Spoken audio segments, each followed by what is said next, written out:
Welcome. This presentation attempts to assimilate the information we have received from the Department for Education and Ofqual with regards to the summer qualifications this summer, that is the GCSE and A-level examinations.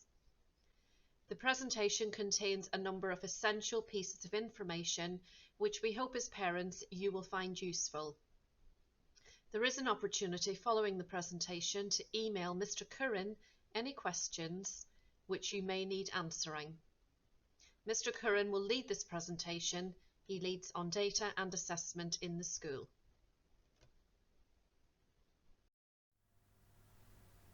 Hello everyone, and thank you for joining us.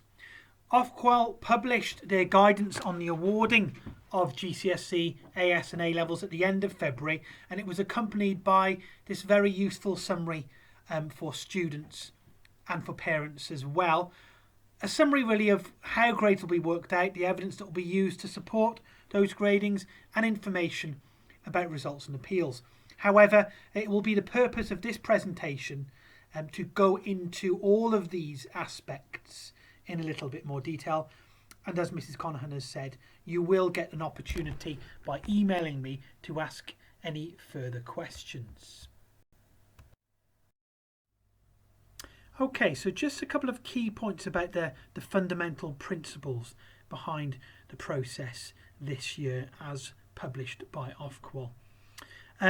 Teachers can use a range of evidence to make a judgment of the grade students are performing at. And what is entirely different, fundamentally different from last year, is that this year we will be focusing on how a student is currently performing and not their potential. Last year we were required to assume that teaching and learning had continued all the way up until the eve of the exams and base our grades on that. This year we will just be using evidence of assessments that the students have completed.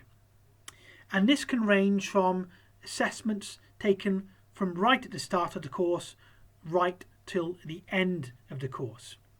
As you are aware, students will be returning to us on the 15th of March, so they will have 9 school weeks with us before we have to reach a deadline for submitting evidence for moderation. Therefore, there is a good opportunity for students to be assessed in all subject areas, and this evidence therefore to be used to support those final judgments.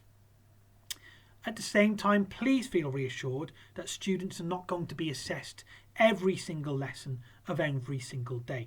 We are required to continue to teach content, and many subjects at GCSE and A-level will still have parts of the course that remain untaught, and balancing that with revision activities and opportunities to assess. In fact, it will be not that different to a typical exam year when students normally return in half term 4 or half term 5. There is a lot of revision taking place, and that includes revision sessions out of school. We do require students to produce exam revision timetables, and we do require students to write exam style answers in lessons as well. And as I said, a lot of this will take place in the coming 9 weeks. So in fact, it won't be that different to a typical exam year. Of course, the main difference being that the students will not be sitting the exams as they ordinarily would. So what type of evidence might we use to determine grades?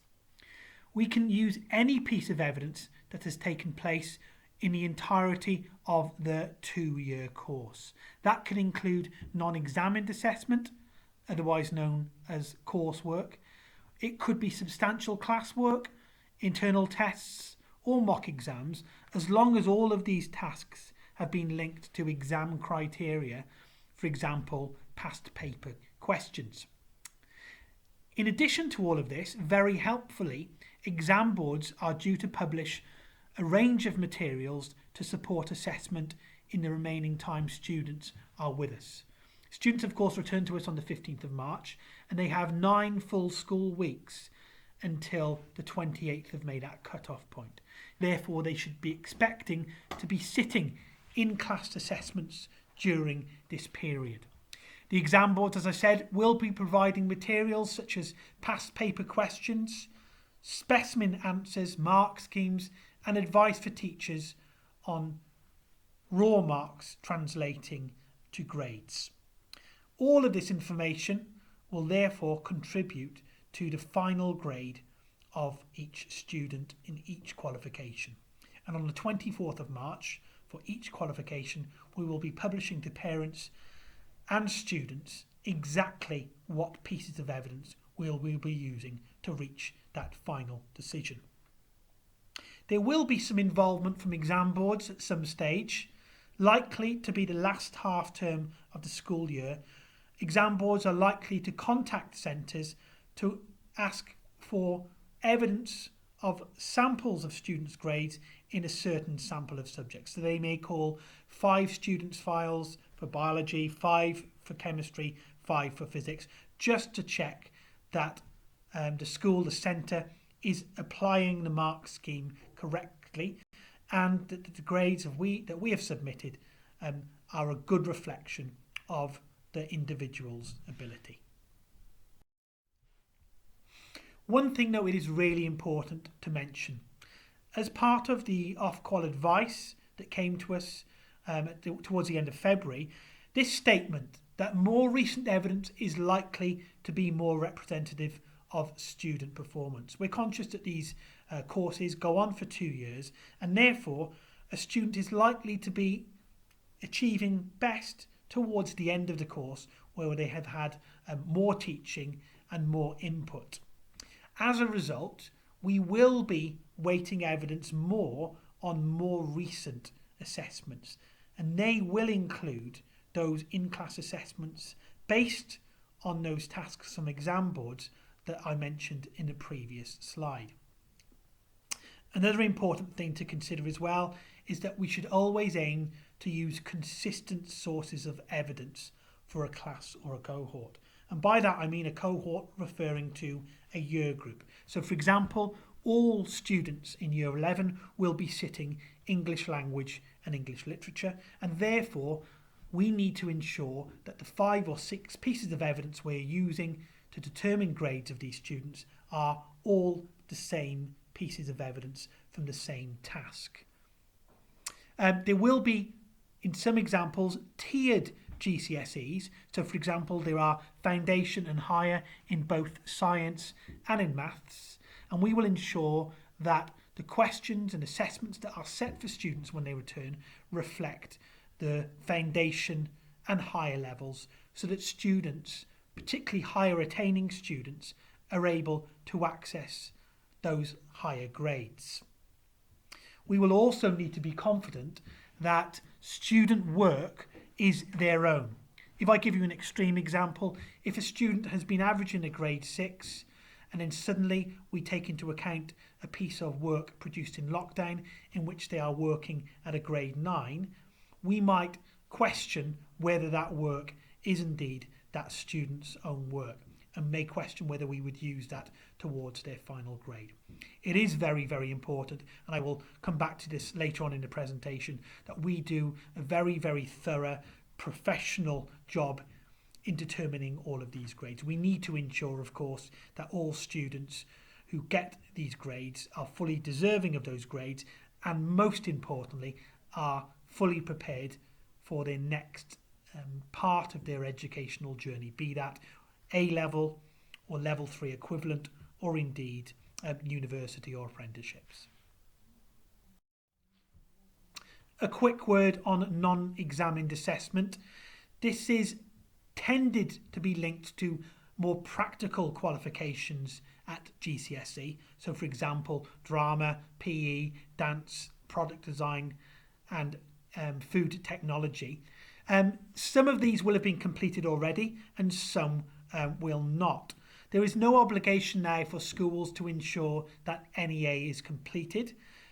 Teachers can submit grades based on the evidence that we have so far. If an NEA has been completed, then of course we can submit the grade as it was. If I give you an example, in A-level history, 20% of the final grade is linked to non-examined assessment. So when we are reaching our final decision on a grade, we will ensure that the mark that we give for the non-examined assessment will be for exactly the same percentage as it would have been had the students ended up sitting the exam in full. As I've already said, we will be making parents and students aware of the evidence that we'll be using to reach a final decision on grades. We will also give students an opportunity to tell us if there are any mitigating circumstances in the work that they have produced. So, for example, if in one assessment, if a student had been isolating or had COVID when this assessment was taking place, then they have an opportunity to let us know about those circumstances, and on a case-by-case basis that evidence can be considered.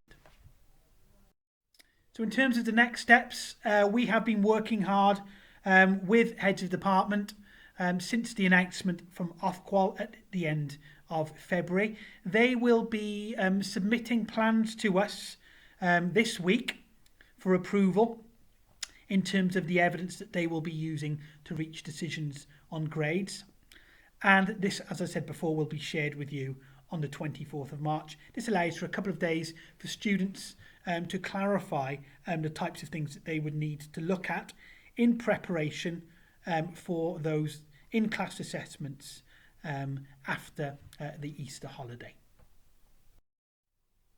So how might we actually allocate a grade to a student fairly? Well, we'll apply what we know already. So all of the evidence that we have and that we've decided on, and that may include non-examined assessment. This is just a generic example. For example, a geography student, we have decided in this hypothetical situation that we are going to use 5 pieces of evidence across the course of study. We have a raw mark, and then we have a GCSE grade. And as you can see, this particular student got an 8, a 7, a 7, a 6 and an 8. And according to this simple system, their average grade was a 7.2. So we would ultimately award them a grade 7. Most importantly, however, we will be getting further exam board guidance at the end of March, which will give us a bit more advice and guidance on how to translate raw scores into grades, and then how to aggregate this evidence accurately. A little more now on the in-class assessments themselves. So as I said already, these are going to be vital and play a big part in our final decisions on GCSE and A-level grades. We are expecting lots of material from exam boards by the end of March, which, as I said before, will include specimen questions, mark schemes and model answers. Just to reassure you, however, that students will not be coming in to sit mock exams. So it's not the case that students returning on the 15th of March will suddenly be marched off to the exam hall to complete a mock exam. They will be done as in-class tests and are likely to be exam questions individually rather than full exam papers.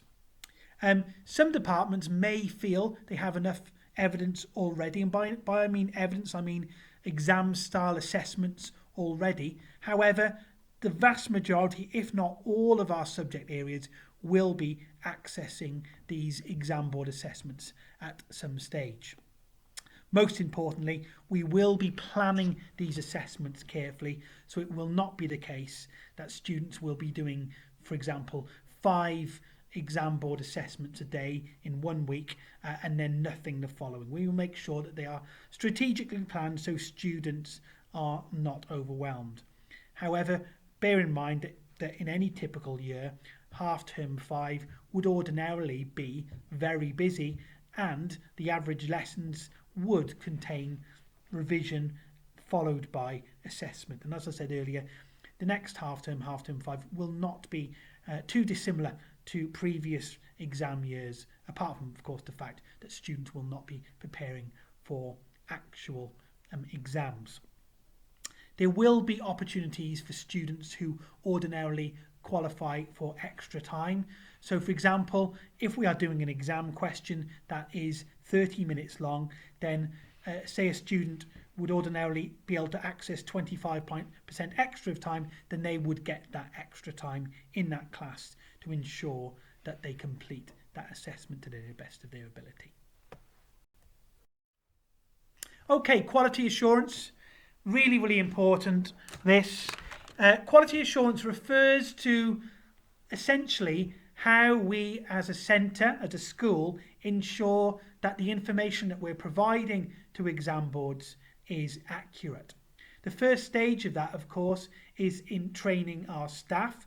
We have many experienced GCSE and A-level examiners across the school, but the exam board will be providing support and guidance over consistency between teachers.